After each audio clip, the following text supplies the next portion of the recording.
Natural Health Podcast. We bring awareness to sustainable health in a business hustle space. Natural Health Podcast is perfect for the high-performing, business-minded individuals who want to work with their biochemistry to achieve optimal health and success.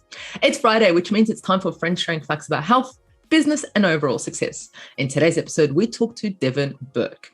Devin Burke helps high achievers and exhausted insomniacs get and stay asleep so they can wake up with more peace, power, and presence.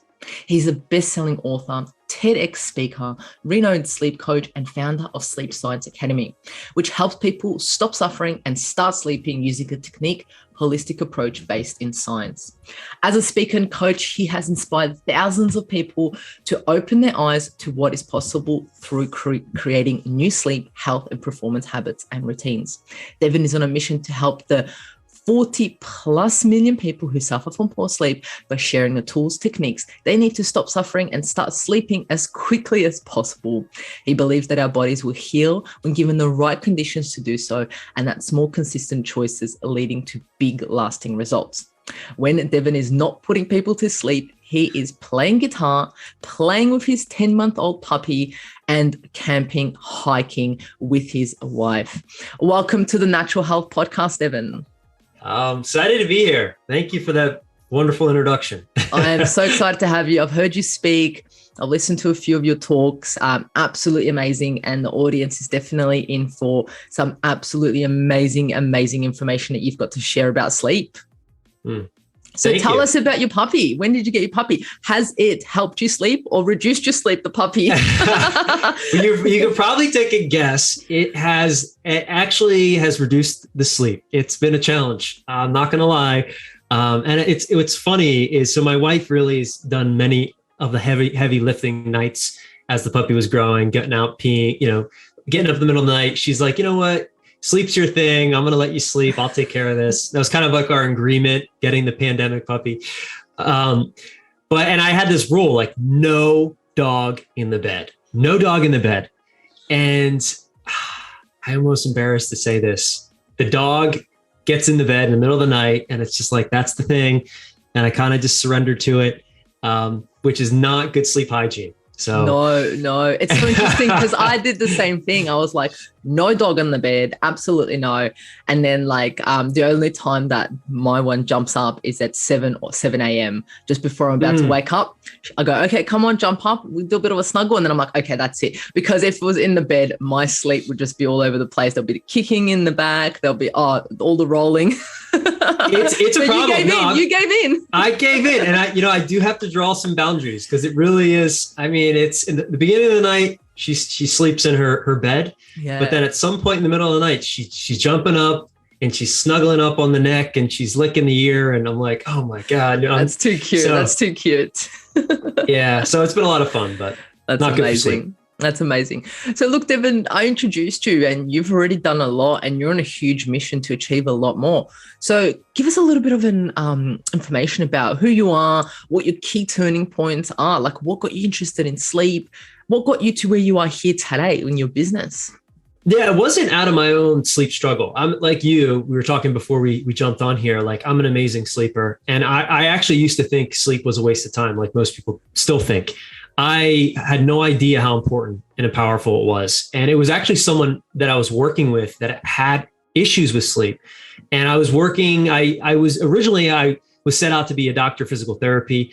And I just realized, hey, I'm not that passionate about doing that for the rest of my life. So I totally made this U-turn, got into health coaching, then got into performance coaching, studied a lot of different, let's call them mind-body technologies, working with a lot of very successful, high-performing people, probably like yourself.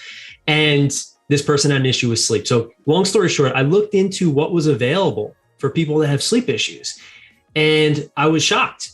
It was like medication or CBTI, which stands for cognitive behavioral therapy for insomnia. And there's not a lot of practitioners, and there's definitely some areas to be improved in that philosophy, in my opinion. And so I said, you know what? Let me see if I can learn a little bit more about sleep and see if I can help this person. So I started to read some books. And the more I was reading, the more I realized, oh my gosh, how could I have missed this? Like this is, I never knew that sleep was so important, so impactful, so powerful. And so when I kind of realized that there wasn't a lot of good solutions for people, and I realized that how important sleep was, how it's the foundation of health, then that really piqued my curiosity. So long story short, I started to dive into the science, got some certifications, continue my education all the time. I was able to help this person. And I said, well, if I can help one person, I can help thousands or millions of people in a new way.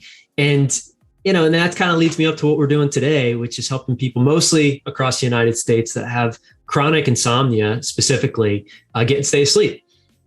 Yeah, wow, that's absolutely extraordinary. And it's interesting that you said that you yourself didn't really suffer from sleep issues. And you're like, well, sleep is a waste of time, which is what a lot of people think, right? And then you started digging into the research and you're like, wow, like, don't worry about those pills and this. Just let's get you to sleep and things might get better. So that's absolutely amazing. So now what do you run an academy? What do you do now?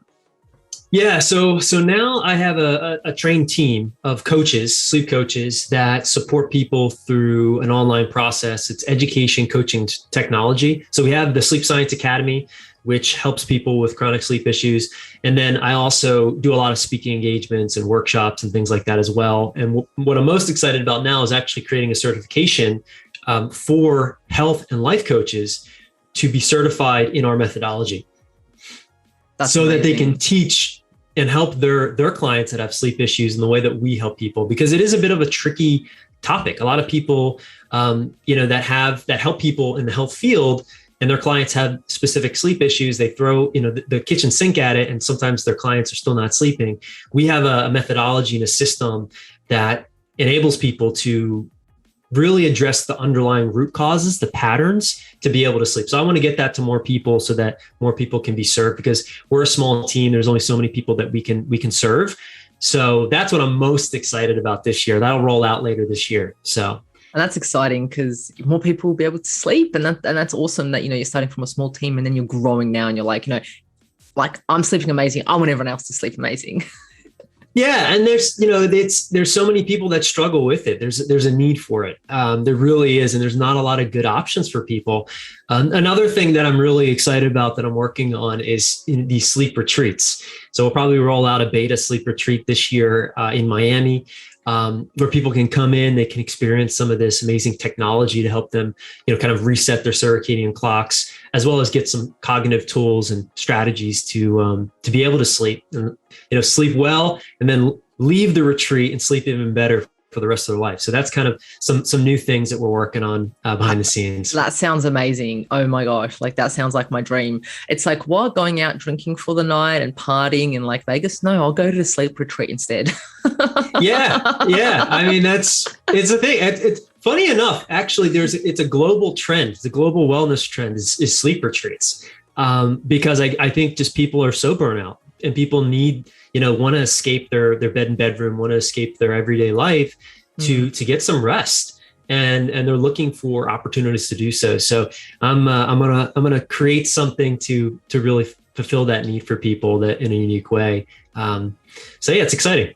That is absolutely amazing. It's interesting because over the weekend I slept over at a friend's house, and I was like, why am I doing this to myself? I'm like, if only, and then she was actually saying she's got issues sleeping. And I'm like, okay, I walked into her apartment. I was like, okay, there's an issue there. There's an issue there. There's the bedroom. I'm like, of course you're not sleeping well. I was just like, boom, boom, boom. I'm like, if I could just get you to come and sleep in my room for 1 or 2 nights, you will be asleep. But we'll get into why the bedroom setup and everything that's important later on. But before we get into that, let's talk a little bit about what optimal health and success looks like for Devin. What does that look like for you at the moment? I'm guessing success looks like something like getting people to sleep and so forth. But are you able to touch a little bit more on what success looks like for you and optimal health? So, hey, could you just repeat that one time? I think I lost you there. Yeah, of course. I said, before we go any further, Devin, I wanted to find a little bit about more what optimal success and optimal health looks like for Devin at the moment. Well, it changes, as you can imagine.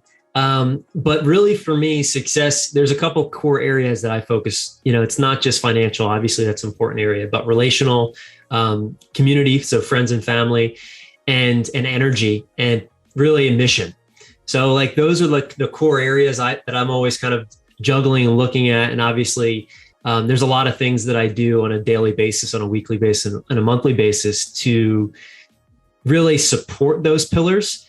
And the big one for what we're talking about today, which is sleep, I'm constantly doing things to optimize my sleep so that I can be more successful in my relationships, so I can focus more, serve more people, have new creative ideas, and really be present for my family and friends, when I'm there with them. So it all really kind of does stem from sleep for me. But success, I mean, everyone has their own definition of it. For me, it's really, are you making a difference, and are you happy doing it? And I'm grateful and blessed to be able to be in a position where I could authentically say, yes, I am.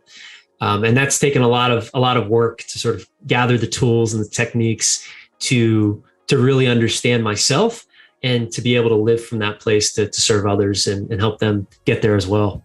Yeah, that's a beautiful definition of success. I love it. So let's talk about today's topic, the ROI of sleep, how sleep can increase happiness, promote weight loss, and decrease stress. Let's start off. I know this question, you could probably talk about hours and hours and hours, but if we can, kind of get the key points, why is sleep so important? Because people might be listening and be like, all right, you're talking about sleep and you've run your whole business around sleep, but why is it so important? Yeah, I mean, I'll start with just the clear sort of basics. I mean, sleep is when our body and mind recovers. Without sleep, our bodies and our minds start to fall apart, to be frank. Sleep affects every single aspect, every area of our entire lives. There's not an area of your life that sleep does not impact, from your creativity, from your repair and recovery, from your mental acuity, from your emotional stability, from your ability to read emotions, come up with new creative ideas. Literally, there's not an area in life that sleep doesn't touch when you're not prioritizing it, when you're not protecting it, and when you're not getting enough of it. And so that's why it's important, because it really does, when you're not sleeping, all these other aspects of life start to get affected. And we can kind of get into the detriments of that.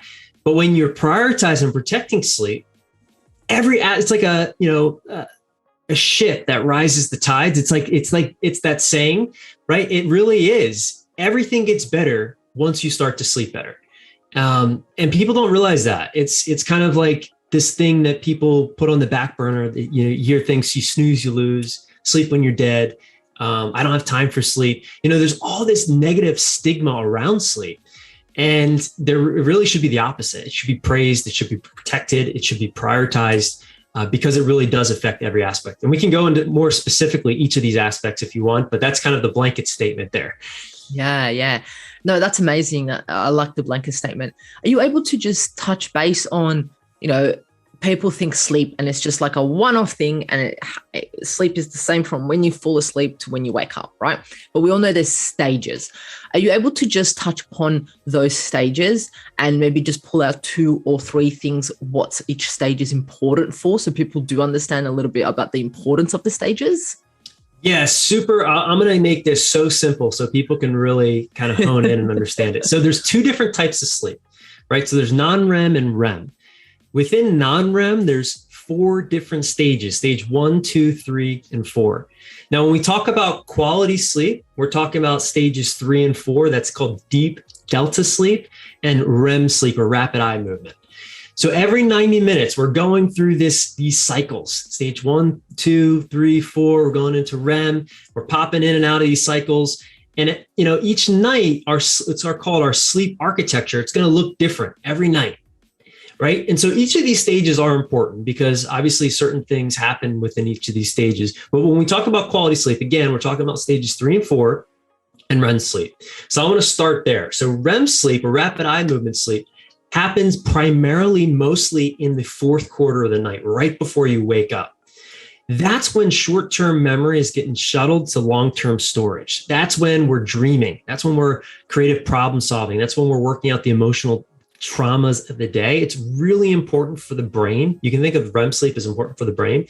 And then deep delta sleep, which primarily happens in the 1st quarter of the night, that's when our bodies are repairing and recovering. That's when, testosterone and growth hormone and all these things are taking place. I like to give the analogy. It's like the trash men come out and clean up all the cellular garbage and trash that has accumulated in the body throughout the day, from the air we breathe, the water we drink, the food we eat, etc. We all have, cancerous cells floating around our body.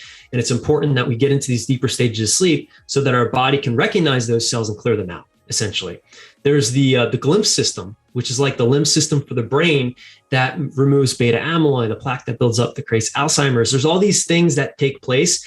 Interestingly, our brains actually shrink a little bit, and this cerebral spinal fluid flushes over our brain and washes out some of these proteins that build up that create dementia and Alzheimer's.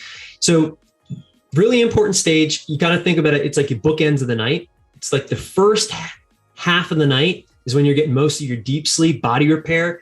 And then the second half of the night is when you're getting most of the mind repair. But some of that, it depends on the person, depends on the night, depends on what time you go to bed. There's a lot of factors there. But was that helpful? Yeah, 100%. So I can just imagine someone listening being like, wow, that is all amazing. And oh my gosh, I feel so bad for not sleeping. But I can also imagine someone asking the question and being like, okay, cool. I have to wake up every morning at 6 a.m. or 5 a.m., right?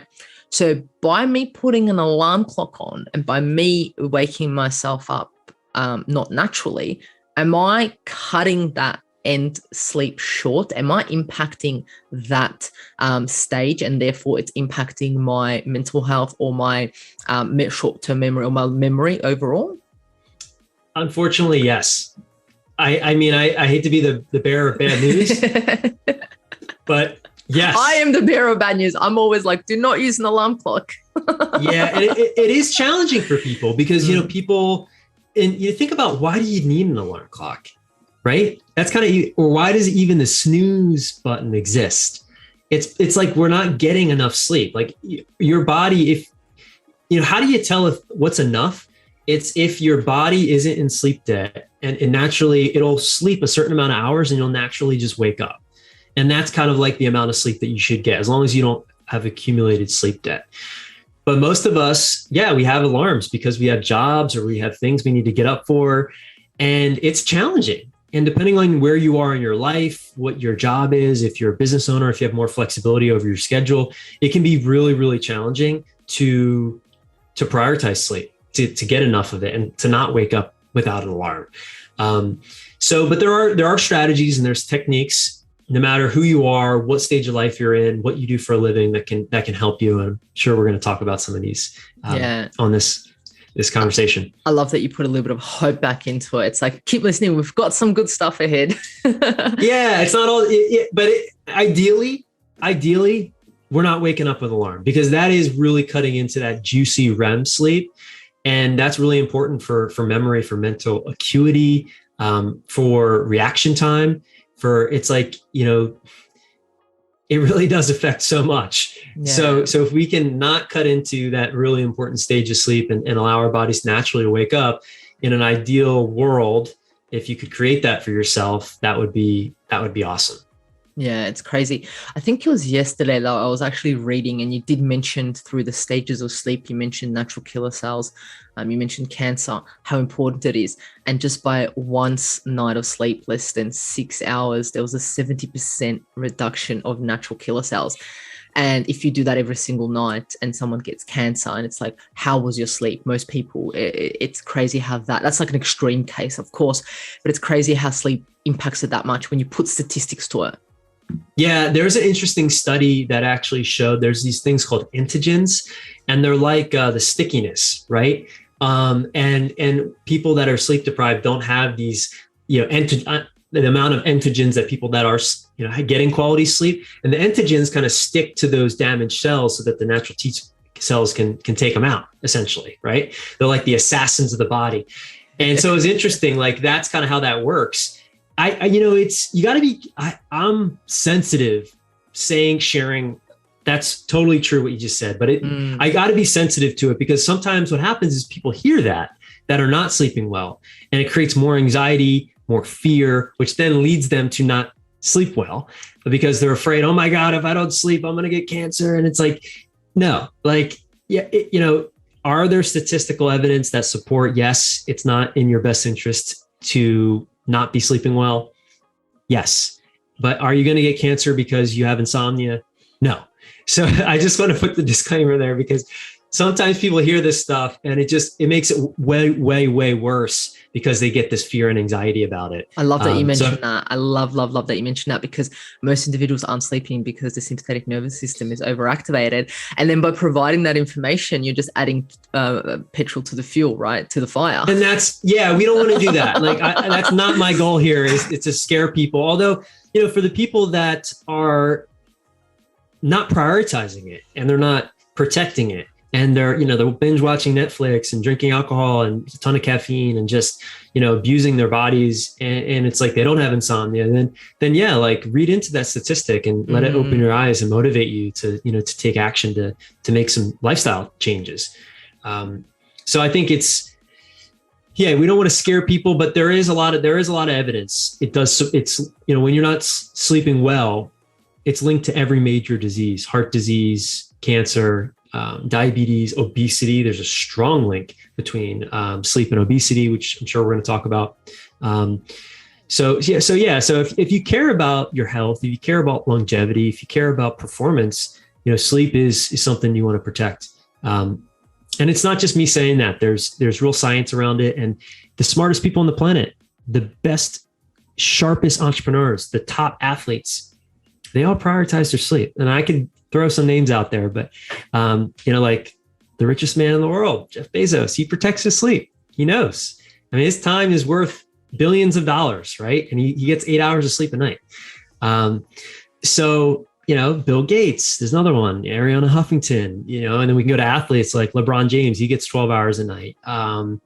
Cristiano Ronaldo, he's focused on his sleep. There's Roger Federer. He's a 12-hour a night guy. These athletes, they protect and prioritize because they know it affects their physical performance, their mental performance. So anyway, I want to kind of drop some names here to hopefully inspire people as well. Yeah, no, I love that because like you said, most entrepreneurs or business professionals just compare themselves to, it's like, oh my gosh, I only have 24 hours. How can I smash things out and get, most things done? And that kind of leads me to, why do you think most people aren't sleeping well? Is that the reason? Do they believe that, we only have 24 hours, we've got to get things happening? Is it the lifestyle? Is it, why do you believe most people have issues with their sleep? And it's gotten worse. Before we jumped on and started recording, you were saying things got worse. So what do you think it is? Yeah, so it really depends on the demographic, but as a blanket statement, it's stress, it's mental, emotional stress, and it's physical stress. And I'm going to throw technology in there as well as a form of stress. So that's really it. At the end of the day, it's that. And on top of that, it's ignorance. It's just people don't know. I mean, people just don't know. There's this old stigma that needs to die. All right. That sleep is a waste of time. It's like this bravado type of thing. And there's still a lot of that going on. And that's just like, that's old school thinking. That's not new science. And it doesn't make sense. It really doesn't. So it has gotten worse as technology has continued to evolve and invade our lives. It's gotten worse as, the world has changed with things like COVID and wars, more stress, mental, emotional stress. So it's a lot of uncertainty. And whenever there's a lot of uncertainty, there's a lot of the body gets in a fight or flight. And a lot of people don't have the tools to get back into the rest and digest the parasympathetic nervous system response. So that's what's going on here. Yeah, we're just overactivated at the moment with everything that's happening. And therefore, at night, how do we expect our body, our mind to just go, okay, I'm shutting out? It's not like a computer. It's not just like, hey, let me just like go to the browser and just like shut it down. It doesn't work that way. It really does. I wish it did. I mean, how nice would it be? Like if your body and mind was like a computer and you can just hit a button and all of a sudden it's like powering down and completely off. We're not machines. And Yes, we are we're not human machines. beings. I like that. I like that. We're not machines. I love it. Like I said at the start, I've listened to your TEDx talk, and you say that we average 6.8 hours. I'm not sure if that's changed, if that's still the same. Is this sufficient? And when you were talking, you were saying like James LeBron and so many people were getting 12 hours sleep. Someone else was getting 8 hours sleep. So there's a variety there, right? No, none of those that you mentioned said got 6.8 hours. So what is this sufficient 6.8 hours that we're getting an average of, and what should we aim for? Yeah, that's a great question. So really the thing about how much sleep you should be getting, and 6.8 hours, I haven't seen the latest statistics, but I imagine it's less now. And it depends on the country. So there are different, depending on the country, depending on the year, the statistics are changing, but it's trending down. Like people are getting less and less sleep, which isn't a good thing. So hopefully that changes. And how much sleep really depends on several factors. It depends on how your lifestyle is. Like, are you an athlete? Do you have a physical job? Is it more of an intellectual kind of creative job? What stage of life are you in as far as, are you in your 80s? Are you in your 30s? Are you a man? Are you a woman? Like all these factors, are you pregnant? Are you, recovering from an illness?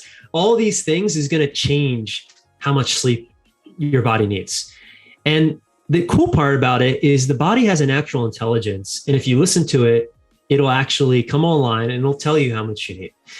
So like the athletes that are working out most of the day, they're going to need more sleep because they're breaking down their bodies at a higher rate than just, the average weekend warrior, so to speak. We also have different chronotypes. So depending on your unique, sleep genetics, that also plays a role. Like some people do truly need less sleep, although the average adult needs between 7 to 8 hours, sometimes even a little bit more. Like 7 hours is really the minimum, unless you have a genetic disposition to have less. And there is like 1% of the population that do have that sort of genetic phenomenon, let's call it, that they can get away with less than 7. But the sleep science does show that 7 hours is really like the bare minimum, but most people need more. Like for me, I'm an 8-hour guy. Like I really do feel a difference. If I don't get 8 hours, I feel a difference in my energy, in my mental acuity. I feel a little bit more irritable, a little bit more stressed, on edge. So it's kind of hard. I hate to sort of say it depends, but it really does. Yeah. So the older we get, so do we need less sleep, more sleep, the same? What's the difference? Like you said, there's a variety of, if you're 30 or 80. So, as we're kids and newborns, they sleep all the time, right? And then we kind of get a little bit less and so forth. And there's that phenomenon that happens in teenagers also. But going back to being an elderly, about 70, 80, we think they might need less sleep. But is that true, or is that just a myth? Like how much sleep would they roughly need? Yeah. And again, it depends. Yeah. So I think there is a notion that the older you get, the less sleep you need as you go throughout. But I think it's just people are not getting as much sleep. There is a factor there. You're less active, right?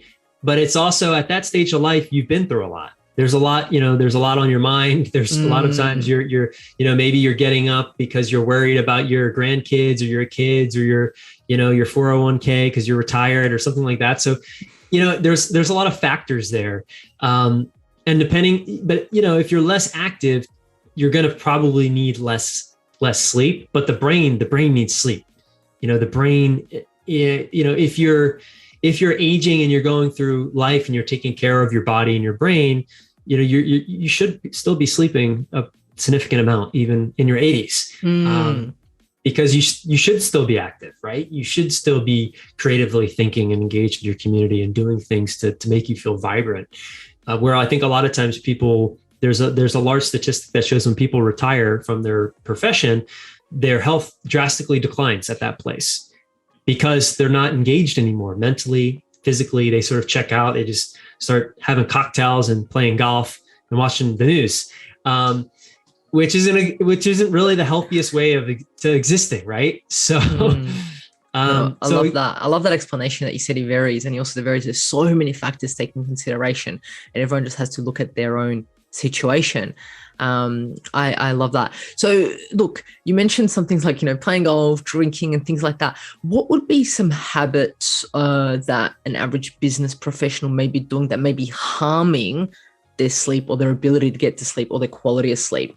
What would be something along those lines? Yeah. So physically the big ones, and it's alcohol and it's caffeine. Those are the two killers for quality sleep. Caffeine blocks adenosine, the neurochemical that creates sleep pressure. And the half-life of it is about 6 hours. So it's in your system for about 12, depending on how you metabolize caffeine, a lot of factors there. And then alcohol is it really, a lot of times busy professionals, entrepreneurs, how do they manage their stress is they crack open a bottle of whiskey, drink a bottle of wine, or a glass or a couple glasses too close to bedtime.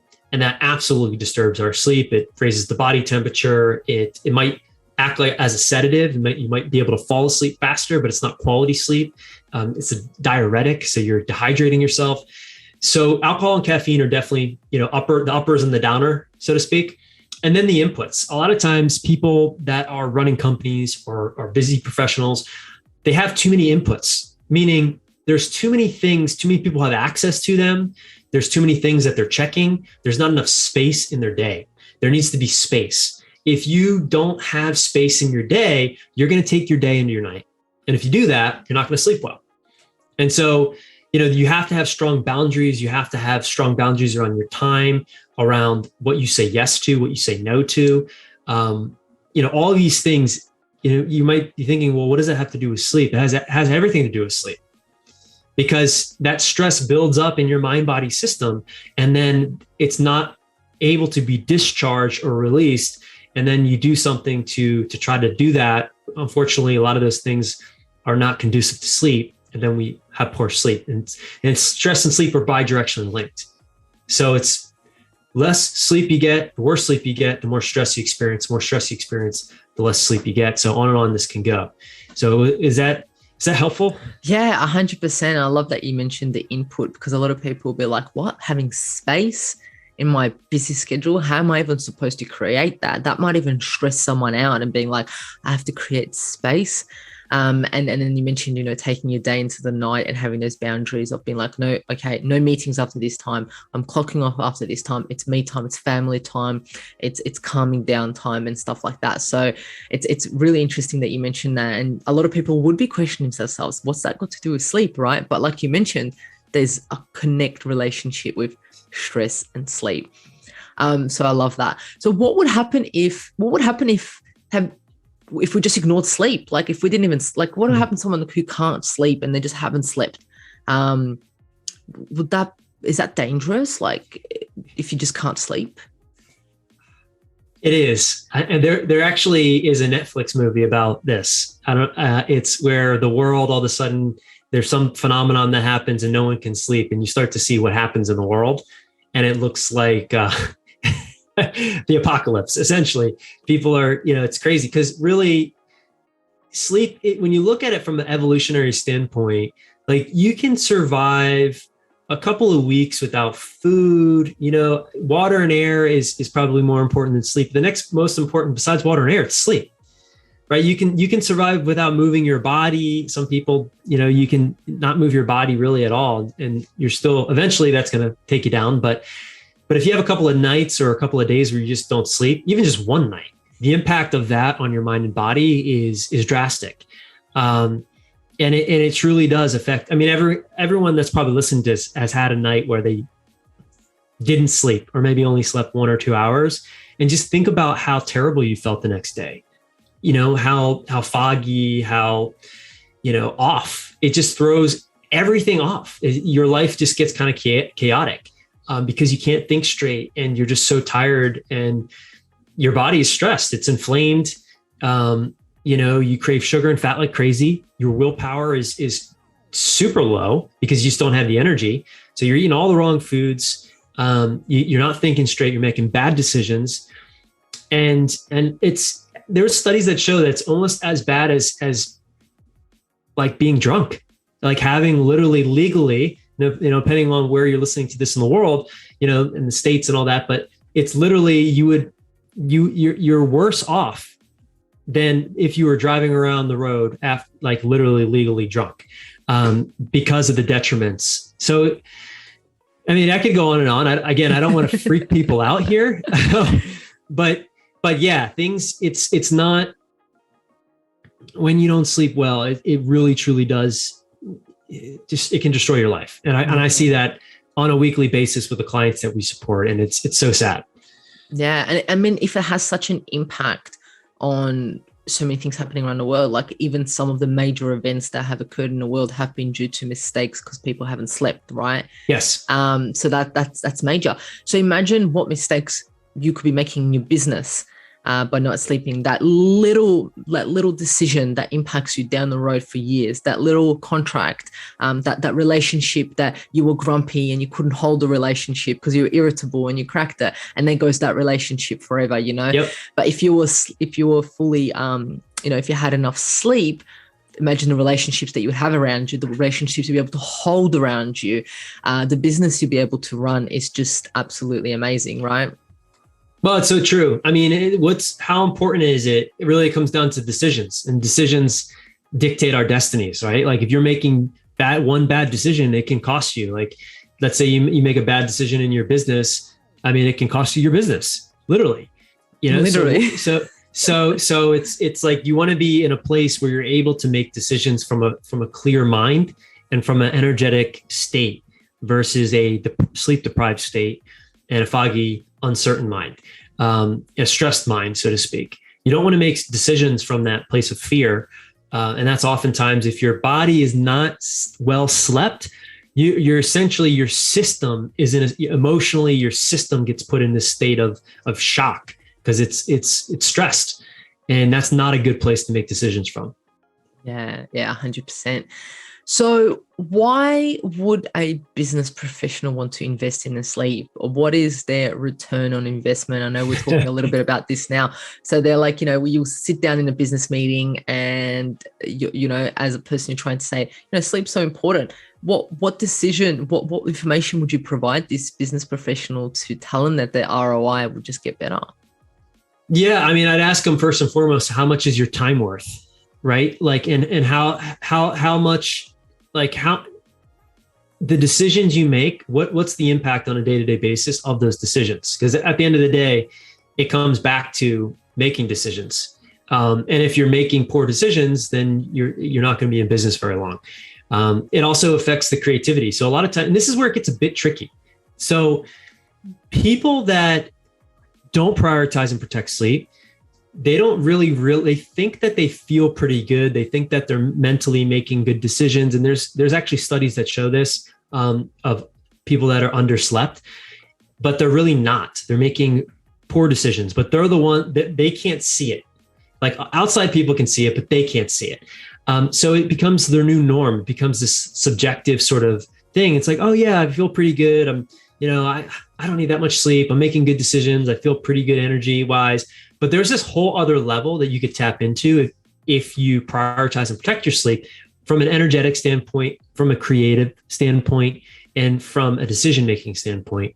And you only really get to experience that if you prioritize and actually have it be your experience to kind of, so this is where it gets tricky when someone's like, well, what is the ROI? Like how much, like, why should I really protect sleep? It's like, you won't really know until you really truly try it on. And you start to notice that you are making better decisions. You are more creative. You are more emotionally stable. You're able to communicate better. I mean, that's a big part of, if you're a professional, if you're running a company, communication. Like, and there's studies that show that when we're underslept, we misread emotion. Like, so somebody might look at you a certain way and you interpret that as like they're giving you the stink eye or something. And really they weren't. They were just, that level of communication, being able to clearly communicate to people what your needs are, what they should be doing, and also to emotionally be able to regulate with people. I mean, what's the impact of that? What's the price on that? You have to answer that for yourself.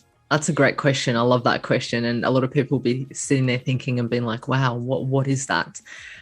So we'll leave that with the audience to think about. But you mentioned at the start a bit about obesity, right? You mentioned how sleep and obesity are linked together. Are you able to expand a little bit about that? Because a lot of people say, I'm calorie counting, I'm exercising, I'm eating the right food, but I'm still not losing weight. What is the role of sleep with obesity or weight loss?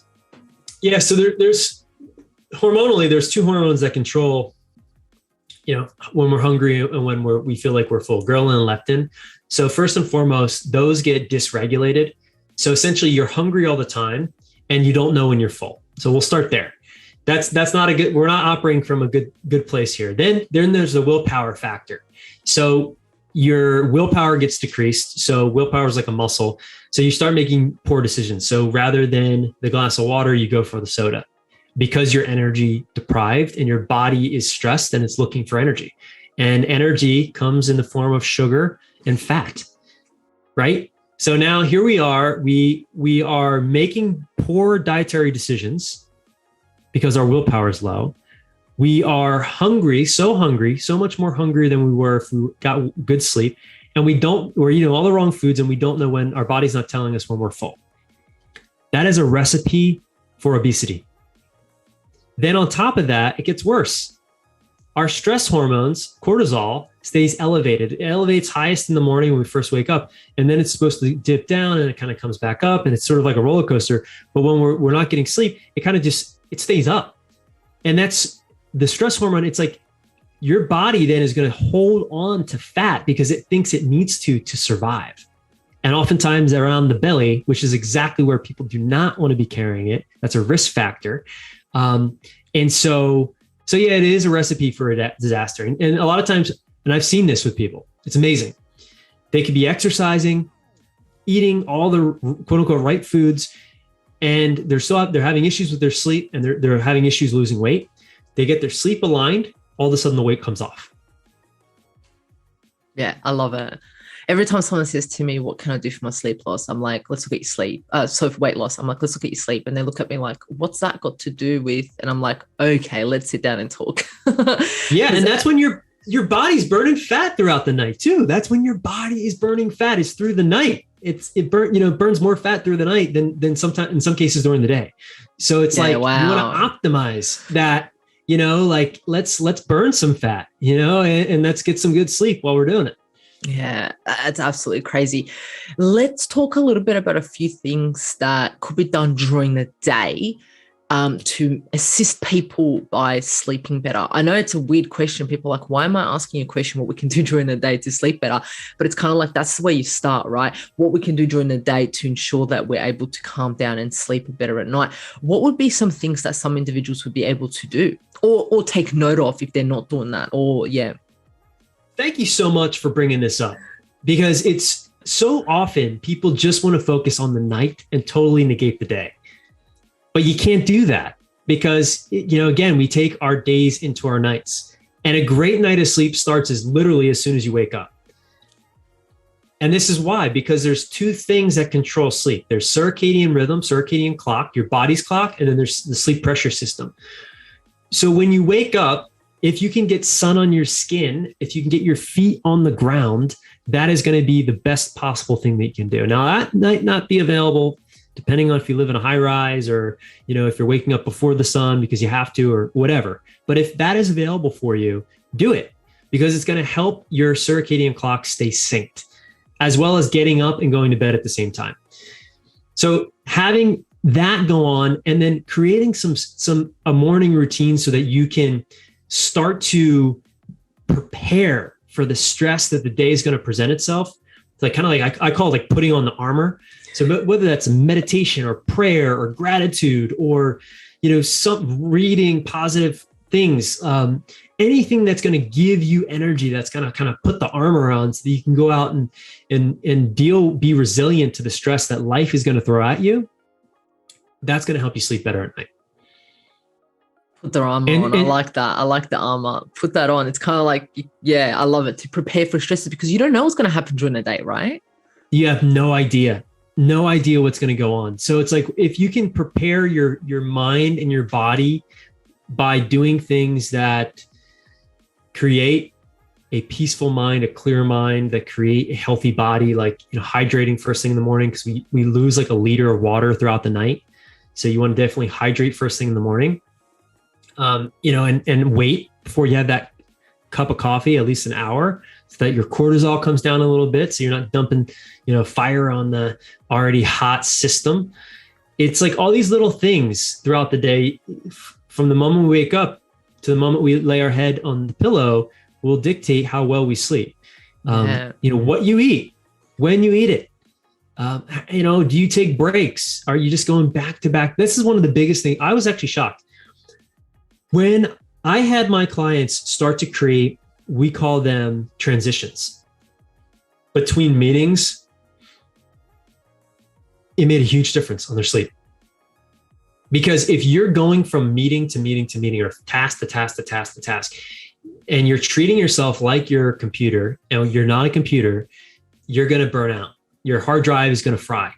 You need to close out some browser windows, so to speak, so that your body can sort of get into this rhythm of rest and rest.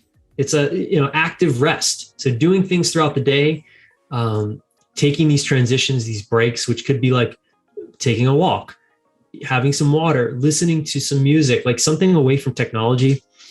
Playing with a puppy is a great one. Hugging your partner or a friend. That's amazing. Like, totally resets your hormone system. Oxytocin and all these amazing things happen when you embrace someone. I can just imagine you being like, okay, 11 o'clock, my next thing's starting. Let's hug. That's my wife. It's true. I'm like, we do this thing where it's like, when she comes home, we're laughing about it, which is another great thing to do. Laughter, that helps you sleep, because it releases some of the stress, the tension that builds up in our mind-body systems. But like, physical touch is really important. Anything that's going to mitigate stress throughout the day is going to be good for your sleep, because now there's not so much of a mountain that you have to climb in order to turn the body off, so to speak. I love that. That's amazing. That's amazing. So at nighttime, what can people do? Like, because most people that I talk to and most people that are listening are like, if you ask them, I always ask the question, my two questions that I ask is, what is the last thing you do at night? And what's the first thing you do at night? And it's always the same answer: on the phone, right? Yeah. As soon as I get up, I check my phone. Before I go to sleep, I'll watch something on my phone. What are your thoughts about like night routine? Like, what does an ideal night routine look like? Yeah. So I teach, it really, again, it depends, but there's a thing called 3-2-1 sleep. So 3 hours before you want to be asleep, you stop eating, because you don't want to be digesting food when your body's trying to clear out the cancerous cells. It'll get in the way of deep delta sleep. So 3 hours before bed, stop eating, go to bed fasted state. 2 hours before you like to be asleep, stop working. Your brain needs some time to chill. So stop working. And then 1 hour before bed, that's when you start your bedtime routine. And that can look like a lot of things. That can look like, I'll tell you what mine is currently. I make a cup of tea, and I'm a huge fan of this company called Rishi. I'm not like affiliated with them or anything, but they make really good teas. It's lavender mint tea. So I make a nice cup of tea. I turn on low lighting. So I turn off like half the lights in my home. So my just very soft lighting. And I read a book and I drink my tea. That's my routine. It's so simple. And like, that's it. But for someone else, it might look like making love to their partner, which is also great for sleep. It might look like stretching, meditating, journaling. It might look like doing a puzzle. It might look like breathing, anything that's away from technology, anything that's going to be relaxing, listening to some music, drawing, painting, something that's just going to kind of turn down the volume, so to speak. And experiment with things like, so there's been many a night where I'll take a hot shower, because that drops my body temperature, and we need 2 to 3 degrees Fahrenheit body temperature to drop to induce sleep. So a hot shower, actually get out of the shower and your body temperature actually starts to drop. Taking a bath is a great thing to do. So anything that, again, it could be anything, like treat yourself like you treat, if you have a kid, like how do you treat a kid? You bathe them, you put their nice jammies on, their onesies, yes. You read them a book, you tuck them in and so true. Like do that for yourself. And at what point do we stop doing that for ourselves, right? That's so true. So what about the stuff that we hear about that people biohacking their sleep, like using products and using certain things? Is there anything that you've got a bit of input in that? Yes, I do. So first and foremost, before I get into that, you don't need anything to sleep. You don't need anything to sleep. No supplements, no special rocks, no EMF blocking glasses, no, blue light blocking glasses. No, you don't need anything to sleep. It's a natural biological process that happens when you allow it to happen. Just like your heart beats, your lungs breathe, sleep happens when we allow it to happen. Now, if you want to optimize the third of your life that you're going to spend in bed, here are some really good places to start. So first and foremost, what you sleep on matters. So your bed is important. Your mattress, you want a mattress that's supportive, that's comfortable, that doesn't hold in heat, because you want your body temperature to be able to fluctuate. It's going to go down, it's going to come up. You don't want the mattress to store heat. There's a lot of new mattresses out there that use cooling technologies. There's also things you can put over your bed, like a chili pad or a Sleep 8 Pod Pro, that kind of regulate your body temperature and can keep you cool, which cool is actually better. You want the ambient air to be around 67 or maybe even a little bit cooler in your bedroom. So make it cold, make it dark, and make it quiet. Think of it like, make your bedroom a sanctuary, make it like a cave. Lighting, you want incandescent lighting, like candlelight. You can buy, like where the lights are, the color of your walls makes a difference. Like don't have red wall paint. That's stimulating color. Have like a blue or a green. And there's studies that show that actually affects your stress, that affects your ability to sleep. So blues and greens on the wall, clean sheets. I love bamboo sheets. I'm a huge fan of bamboo because it's cooling, it's soft. So I mean, there's so many things you can do, but investing in your environment is really important. Making sure you have clean air in there. So maybe you can get an ionizer or an air filter. That's a great idea because you're breathing in this air for at least 8 hours, hopefully. Those are some places to start, but playing with temperature, body temperature, definitely there's a big factor there for optimizing in deeper stages of sleep. And then there's the whole supplement sort of conversation, which is that's a whole rabbit hole. There's a whole chapter in my book about this, which supplements, why, when, how, all that. Yeah, I absolutely love that. Before we let you go, the one thing that I wanted to touch base on is asking you what you think about wearables to track your sleep. What are your thoughts on them? Do you use that yourself? I do. So I'm actually wearing an Oura Ring. And so we use that in our academy you can't master what you don't measure. And sleep's definitely something that you, hopefully after listening to this, feel encouraged to master. And so how you do that is you measure. Yeah. I love that. Amazing. And you would see results on it, right? How much you're sleeping, what's improving, because something might work better for you than others. Like you said, everyone sleeps different. Some people need 8 hours, some people need 9, some people need 10. And by measuring, you'll be able to see that. And you can see the negative effects of the things that you choose, like alcohol, caffeine too close to bed. And if you want to start to biohack and really maybe you get a timer that turns off your Wi-Fi in your home, and you can see, oh my gosh, that actually made a difference. My HRV, or maybe you want to start playing with some EMF blocking sheets or grounding sheets or something, something that's a little bit more out there, and maybe it makes a huge difference for you. So it's like, but how do you know unless you're really measuring it? So measuring it is important. I'm a big fan of measuring. Yeah, 100%. Awesome. Thank you so much for sharing all of this absolutely amazing information with us. To finish off, I ask all my guests, what is your best kept natural health hack? And I mean, you've mentioned so many already around sleep, but what would be like one thing that you do every day, every night, every week that really helps you optimize your health? Yeah. Oh man. Well, I So do a many. lot. I do. I do. One thing that has really, I've noticed has made a big difference in my health is so cold exposure. I have a cold plunge in my home actually, and a couple times a week. I don't do it every day, but I've noticed a huge difference in my health as a result of getting in that thing at least 3 times a week. As far as inflammation and recovery goes, my body just feels totally different from getting in a 45-degree tub for 5 minutes 3 times a week. So it's not a huge investment of time. That's about, what is that, 15 minutes a week? But but the outcome of that has been extraordinary. And it's something I noticed that if you don't do consistently, you don't really notice the effects of it as much. But if you consistently do that over time, it definitely does make a difference. What else? Living spirulina. Nice. Living spirulina. And it's hard to get. But that is incredible.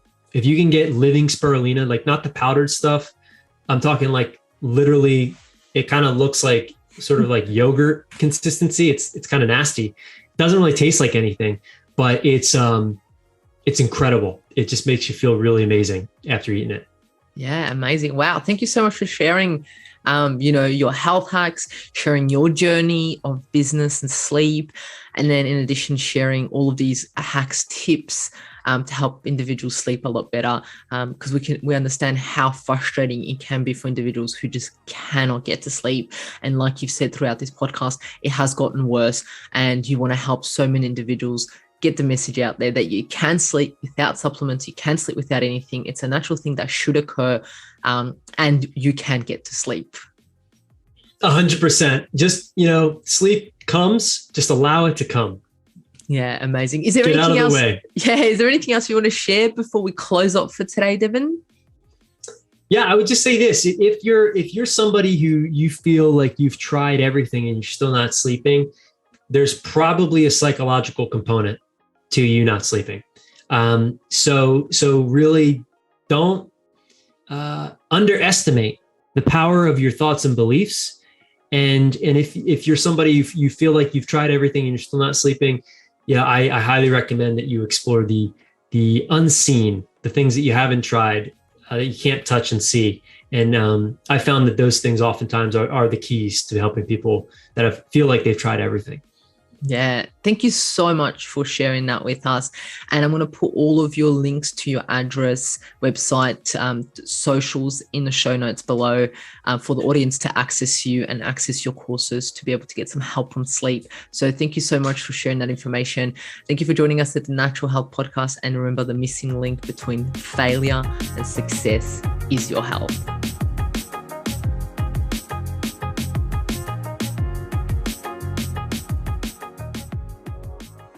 Content and information provided here is opinion of Mahela Raguse and is for information purposes only and does not constitute medical advice. It is not intended to provide medical advice or take the place of medical advice or any current treatment you're undertaking.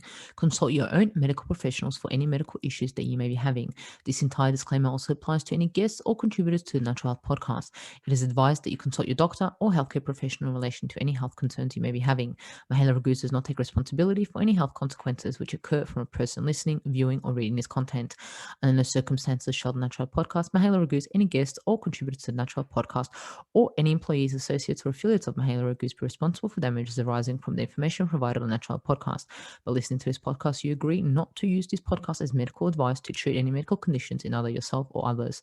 Please note, if you're taking prescription, do not stop your medication or start a new protocol, including but not limited to supplements, diet, lifestyle changes without consulting a doctor or healthcare professional. If you or any person has a medical concern, you should consult with your healthcare provider or seek seek other professional medical advice. Never disregard professional medical advice or delay in seeking it because of something that you have read or heard on the Natural podcast or in any linked materials. If you think you may have a medical emergency, call your doctor or emergency services immediately. Neither Mihaela Raguse nor the publisher of this content takes responsibility for the possible health consequences of any person or persons reading or listening or following the information in the educational content.